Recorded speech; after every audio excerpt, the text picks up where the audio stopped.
It's an honor for me to do Gary's bio this evening.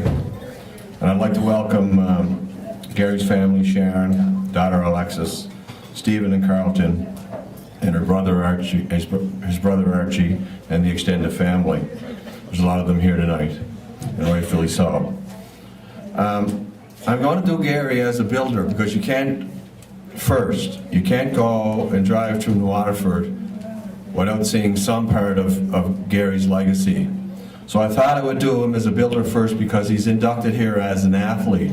He was an amazing athlete, and his building was amazing too, but we'll start with his building. He took a very funny path to becoming recreation director in New Waterford.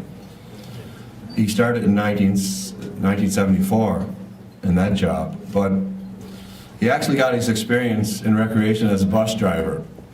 I know you think that's kind of funny, how you get experience in recreation as a bus driver. But in 1970, 12 of us formed a corporation and applied for federal money, provincial money. And yeah, I was doing it in 1970, Bruce. and there's more to that story. But anyhow, we got a grant to run a comprehensive recreation program. It was Opportunities for Youth, OFY. And we had myself, Gary, Ambrose, Billy was there, Joanne Connors then, Kathy Timmons. We had all kinds of people who went on to do pretty good things. And we're the only school in the province, we're the only region in the province or town in the province to have every gym open in the summer. This is 1970s, we were way ahead of our time.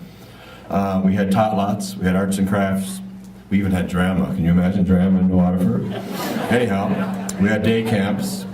But Gary's job as a bus driver happened because I decided we were going to buy a bus. I had $1,000 in our budget for a bus, so we bought a bus from Jack Ty through Jerry Marsh for $25. So now we had $975 to fix that bus. And we went up to a guy I met who kept me going through college with my car. Scottsdale people would know him, Alec Chopik, one of the finest gentlemen I ever met, really. And he was so good to me. And we went up, and Gary and I were there, and Ambrose, and he's looking at this thing, and he's mentioning all these things. And I said, it doesn't matter, Alec. Tell me what's wrong with it and how much it would cost to fix it and when we can have it. So anyhow, Gary became the bus driver, and Gary went on, because he was the oldest. He was a year and a half, almost 2 years older than me. And none of us could even drive a car. We were driving them, but we couldn't drive them. So we had to entrust somebody that was responsible to drive the car, or the bus, and so it was Gary. So we had day trips, mostly to Lewisburg, but other places. We'd fire a couple of supervisors on with Gary, and he'd call, and we'd all laugh, and he'd be gone. But there was no cell phones either in those days, but he'd call somehow, however he called us, I don't know. But every third day, that bus was broken down. And I'd go up and pick up Alec Chopik up and take him to wherever Gary was. And Gary was so patient, and little did we know at the time that Gary would become our first recreation director.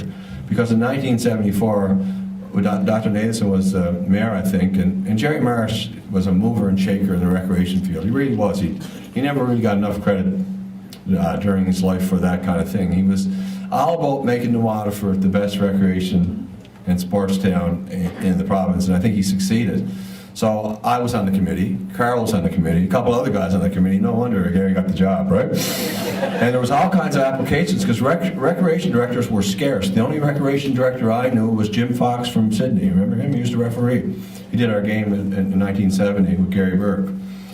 But anyhow, when Gary started, he developed a reputation that was across the province.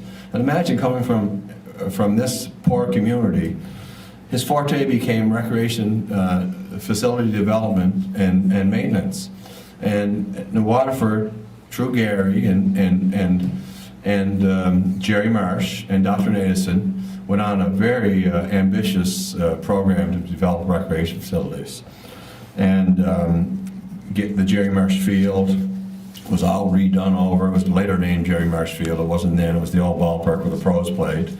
Collery Lions Park, which is a beautiful park, was Dingwall dollars, I would think, at that time. And Dr. Lavin had a big part to play in that. It's the politics of the day. But there was all kinds of money. Bill Ellerbrook was a master horticulturist. It was amazing in the way, and you go there now, it's still beautiful. But I think that was Gary's favorite facility. It's hard to believe. You'd think it would be a ball field or a soccer field, but I'm pretty sure that was his favorite facility. And then we had the Tucker and Joe Burns fields, the Park Field, which is now rightfully named after Ray Bozo Steele, the Francis McKinnon Soccer Field, the walking track, the Waterford tennis courts, and 2 basketball courts in town. We even had our own recreation van. Can you imagine the foresight to purchase a van, to take 15 basketball players all over, or 15 baseball players, or whatever. It was even could be Girl Guides, whatever, right? And Lloyd McLeod's here tonight, and we spent a lot of time on the van, eh, Lloyd? So really, we had the best recreation facilities per capita in the Maritimes, and it was through Gary's work. But